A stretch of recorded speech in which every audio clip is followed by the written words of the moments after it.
Alors, une rubrique gastronomie aujourd'hui pour parler des nouvelles tendances et techniques en pâtisserie. Pour cela, je vais accueillir mes deux invités, Christophe Niel de Ravifruits et Jérôme De Oliveira. Je vais vous inviter, messieurs, à venir me rejoindre sur ce plateau. Hop, soyez les bienvenus. Voilà, je vais vous installer de part et d'autre. Bonjour, bonjour. Bonjour. Alors, Jérôme, dites-moi un petit peu, ce qui se passe aujourd'hui en matière de pâtisserie, c'est finalement ce qui s'est passé pour la boulangerie il y a à peu près une vingtaine d'années, non ? Oui, on voit qu'il y a une grande évolution.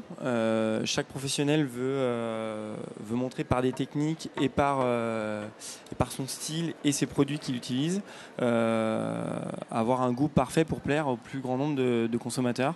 Souvent, comme on dit, on passe par des classiques que tout le monde connaît, qu'on revisite pour que les gens s'y retrouvent. Mais les gâteaux peu pas originaux, un petit peu le manque de goût, ont petit à petit vu grandir le désintérêt des Français pour la pâtisserie. C'était quand même urgent de se diversifier dans ce monde-là. Hein.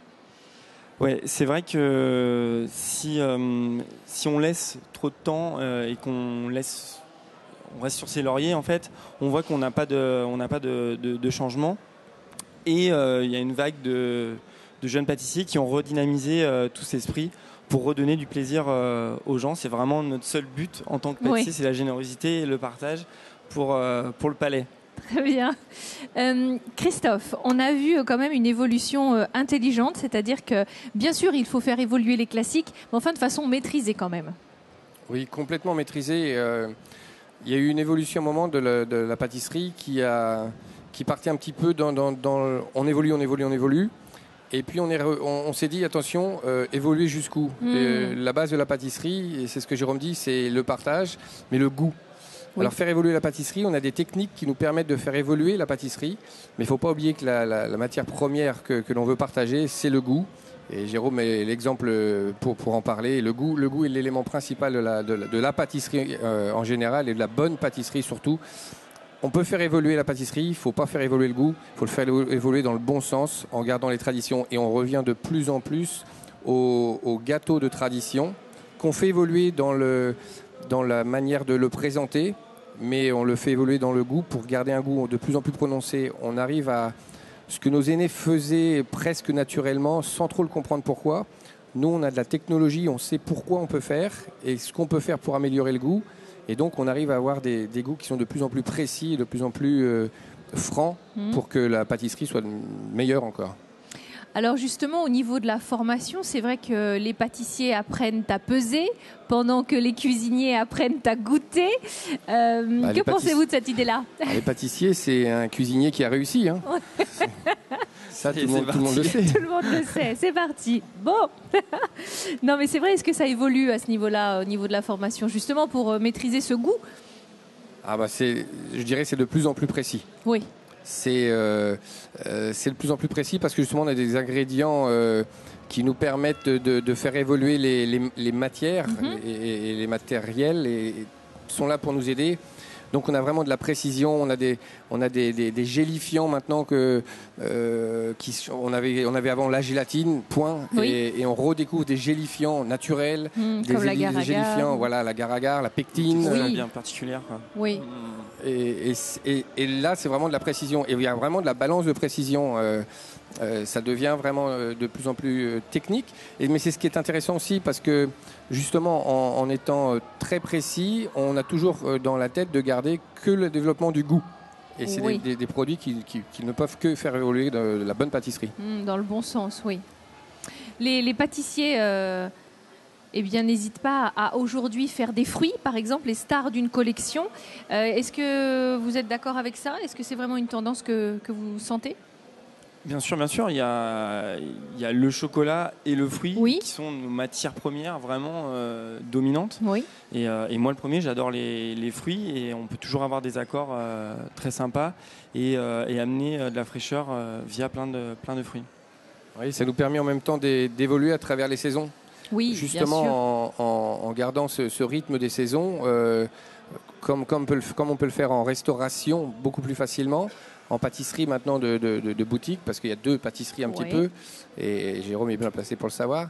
La pâtisserie de restauration suit facilement les saisons. La pâtisserie boutique, parfois, un petit peu trop, mais c'est un peu la clientèle qui veut un fraisier au mois de janvier. C'est toujours difficile de lui dire non ou de lui faire comprendre que la fraise va pas être bonne. Exactement, ouais, c'est ça, c'est exactement ça. On peut pas toujours refuser, mais pourtant, on veut suivre la figue, la mirabelle. Ces fruits-là se retrouvent pas en janvier. On sera plus sur l'agrume, sur la mandarine, sur le marron. Et c'est vrai que les gens, souvent, ont du mal à le comprendre. Après, c'est à nous de faire passer le message. Bien sûr. Et de leur dire que c'est vraiment important pour eux, pour la qualité du produit et pour nous, quoi.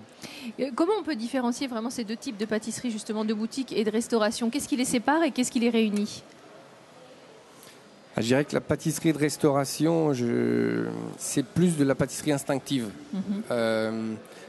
On va pouvoir faire une poêlée d'abricots au romarin à la minute. On met une branche de romarin dans le caramel, on enroule les abricots dedans, on met sur une petite crête vanille et avec voilà, un sorbet et un feuilletage. On fait un dessert là. Voilà.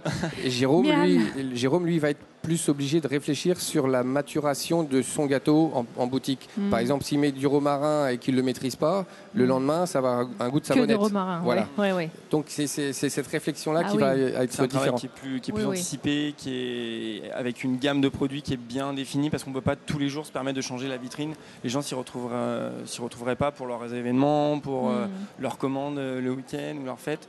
Donc nous, on a une gamme qui est définie. Après, je me mets pas du tout de barrière et je peux changer mes produits quand j'en ai envie. Mais c'est sûr que c'est pas au quotidien ou tous les mois qu'on peut tout changer. Un macaron, une tarte, un gâteau. C'est pas réalisable. Oui, c'est pas faisable.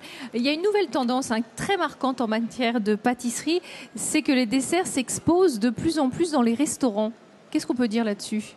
Dans les restaurants ou dans les vitrines, on a vu Pierre Hermé qui montrait directement sous les yeux des clients du Royal Monceau, par exemple. Qu'est-ce que vous pensez de ça? Parce que la pâtisserie est belle, on travaille pour qu'elle soit belle avant tout. C'est ce qui fait acheter les gens, c'est ce qui fait rêver les gens, c'est ce qui suscite aussi le premier instinct de gourmandise. Ensuite, le plus important reste quand même la dégustation, les textures, l'accord des saveurs. Donc tant mieux que le décor soit travaillé. Oui, en même temps, c'est aussi l'évolution du métier. C'est que le métier commence de plus en plus à être reconnu. Oui. Le métier de pâtissier a longtemps quand même été oublié. Un pâtissier dans un hôtel ou dans un restaurant, très peu de gens savent qu'il y a un chef pâtissier souvent.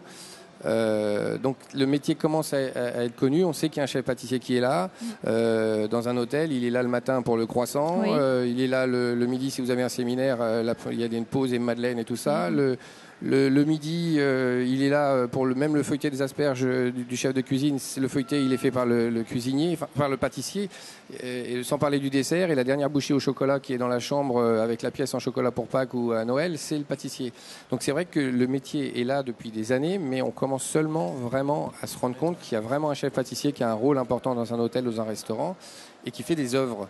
Et prenez un mariage ou même un anniversaire tout simple, le gâteau d'anniversaire, s'il n'est pas là, il n'y a pas d'anniversaire. C'est vraiment ce qui marquera le plus les gens, quoi. C'est ce qui est le plus attendu et c'est la touche finale. Sur le gâteau. Et c'est souvent aussi, on le dit du café, mais c'est également vrai pour la pâtisserie, c'est la dernière touche, la dernière note, c'est celle avec laquelle on repart. C'est très, très, très, très juste, puisque de toute façon, moi je suis président d'une association. Et l'association, notre slogan, c'est il n'y a pas de grand repas sans bon dessert, c'est la cerise sur le gâteau. Parce que on peut, et on a tous, chefs pâtissiers, une fois ou deux dans nos vies de professionnels, le maître d'hôtel qui arrive en disant rattrape-moi un peu cette table-là. On fait un trouve une solution. Trouve une solution. Et c'est vrai qu'on peut rattraper, entre guillemets, un repas avec un bon dessert, mais on peut massacrer un bon repas avec un très mauvais dessert. Ah mais oui, complètement. Et c'est vrai que vous avez un pouvoir. Ouais, on essaye d'en profiter un peu. Vous êtes président d'une association sur la Côte d'Azur, c'est bien ça? L'association des pâtissiers de restaurants sur la Côte d'Azur. Et alors, vous avez fait de ces petits bento quelque chose d'assez magique. Je vous laisse les présenter. Voilà, on a fait en fait sur le stand de Ravi Fruits, on a fait à partir de toute leur purée un bento sucré-salé, un repas complet en fait. Waouh, c'est joli. Donc on a la partie salée, avec tout ce qui est figues, mangue, passion. Donc tout ce qui est partie salée qui fait le début du repas. Et, et pour que ça soit un bento complet... Ah bah il nous faut un dessert. Voilà, on a le dessert. Là c'est le deuxième étage, l'étage du dessous. Voilà, donc on a le dessert complet après. C'est magnifique. Voilà. Très très beau. En travaillant, alors il y a la framboise avec du petit pois, du citron basilic. Il y a différents sorbets, ananas au basilic, carottes et noix de coco. Il y a un dessert à base de fraises confits, de gelée de sureau autour du concombre et d'un biscuit au yaourt, un peu façon éponge. Pour jouer avec la couleur, donner envie et jouer avec les parfums et les goûts. Donc l'idée c'est d'avoir dans ce bento, donc avec Ravifry, on a réfléchi en disant comment on peut donner un repas complet, que ça soit sympa et que ça soit visuellement joli et surtout très très bon. On peut être déplacé aujourd'hui, c'est très important. Les gens veulent pouvoir consommer, mais tout en se déplaçant aussi. Et là, c'est l'exemple même avec cette bento box pour. Et de plus en plus, on doit continuer et on parlait tout à l'heure avec Jérôme, le packaging est de plus en plus important. Voilà. Il faut bien sûr garder le goût, on ne se cache pas derrière du packaging, mais parce que le client, il faut lui donner envie à chaque fois d'acheter, et la boutique encore plus, parce qu'on parlait du restaurant, la différence entre un restaurant et une boutique. Le restaurant, le client il est assis, il faut lui donner envie, rien que peut-être par une appellation ou il va prendre un dessert. Il ne faut pas le décevoir, mais il va le prendre. Jérôme, la difficulté qu'il a, c'est de faire rentrer le client dans sa boutique et surtout pas le décevoir après. C'est une chose. Donc il y a tout qui joue. C'est-à-dire que le packaging est énorme. Là, c'est de se dire comment on peut rendre ludique un repas sur un salon. On n'a pas toujours du temps. On parle du temps du midi, tout ça. Donc le bento, on l'a pas inventé, hein, bien sûr. Le bento, ça vient pas de chez nous, c'est le Japon. Mais voilà, travailler sur des choses comme ça. Pour nous qui sommes une association en plus, c'est sympa de pouvoir d'être là. Tous les 2 ans, on est là, on rencontre des professionnels, on voit. On partage tous ensemble. Voilà. C'est vraiment le but de c'est un partage. Faire encore évoluer. Et là, on est dans une présentation un peu japonisante avec ces bento. Est-ce que justement l'influence d'autres pays comme le Japon, l'utilisation, je sais pas, du thé vert ou autre, a influencé votre métier? Oui, bien sûr. C'est une influence. Par le biais de salons, par le biais de voyages, de rencontres, chacun s'imprègne un petit peu, comme vous le dites, de sésame, de yuzu et bien d'autres. Et ça plaît aux gens. C'est un peu plus exotique et c'est surtout nouveau, quoi. Oui, et puis on a la chance. Alors c'est vrai que la France, la gastronomie française est reconnue dans le monde. On a la chance avec Jérôme aussi de pouvoir voyager un petit peu à travers le monde et on s'aperçoit que il y a d'autres gastronomies. On parle de l'Asie, la cuisine asiatique, c'est énorme. On n'en fera jamais le tour et tellement c'est grand. Par contre, la pâtisserie n'existe pas dans ces pays-là. Donc on a vraiment tout à amener. Et alors nous, quand on leur prend leur bento, faut bien dire qu'eux, ils nous ont pris depuis des années et des années des recettes qu'ils ont fait évoluer aussi et tout ça. Donc c'est vrai que c'est complètement un échange. Et quand on a la chance de pouvoir voyager et de voir à côté, déjà on se dit que on a un grand rôle, nous pâtissiers, encore plus que les cuisiniers, parce qu'il y a des cuisines du monde entier, la pâtisserie dans le monde entier.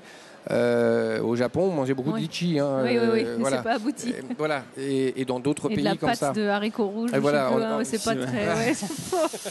On y a tous eu le droit. Il y a du boulot, je vous l'accorde. C'est vrai qu'on a une grosse carte à jouer justement avec la pâtisserie française. Et quand on voit la France qui est championne du monde, comme Jérôme, tout ça, c'est important de pouvoir faire amener cette pâtisserie française, parce que certains comme le Japon sont venus en France depuis des années pour prendre cette pâtisserie française, d'autres ne viennent pas mais sont heureux de nous faire venir aussi. On va enseigner cette pâtisserie française et c'est vraiment important parce qu'elle n'existe vraiment, la pâtisserie comme on l'entend en France n'existe pas, même la tradition pâtissière n'existe pas dans beaucoup de pays. Oui, il y a tout à faire. Un petit mot sur ces jolies choses très colorées là qui donnent envie. En fait, comme c'est la société Ravifry, c'est des fruits frais, vraiment, qui sont juste surgelés mais pas pasteurisés. C'est vraiment le goût en premier.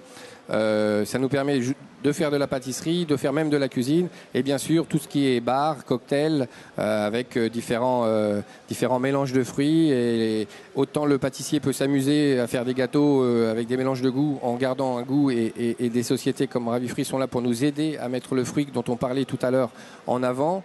Autant le bar peut s'amuser aussi, et même Jérôme peut en parler, des chocolats, des choses. De plus en plus, on peut parliez du fruit dans la pâtisserie. Le fruit est très très important. Présent. Présent, ouais. C'est sûr. Alors si je prends ça, qu'est-ce que je vais boire? Mélange de fruits exotiques, pabana, c'est ananas, passion, banane. Voilà, il y a plusieurs cocktails comme ça. Et ça nous permet. Il y a de la noix de coco, il y a du fruit rouge. Voilà. Ça va me requinquer pour le reste de mes plateaux. C'est bien parce que vous avez les yeux gourmands et je trouve ça c'est beau quand je dis je suis pâtissier, tout le monde, tu le sais mieux que moi aussi, les yeux pétissent quand on dit la pâtisserie c'est gourmand, c'est du partage, c'est de la gourmandise et on parle de plus en plus, vous voyez la pâtisserie plus c'est régressif et meilleur c'est et c'est vrai et pourtant on parlait d'évolution de la pâtisserie, elle évolue en permanence et en même temps on essaie que ce qu'elle reste régressive parce que c'est ce qu'il y a de meilleur à partager. Et on sort des galettes des rois, des bûches de Noël. On vous les laisse. Hein. Avant que vous partiez, je me sers. On vous les laisse, c'est promis. Enfin, si on doit faire une conclusion, un pâtissier doit finalement à 50% être créatif et à 50% maîtriser les bases classiques.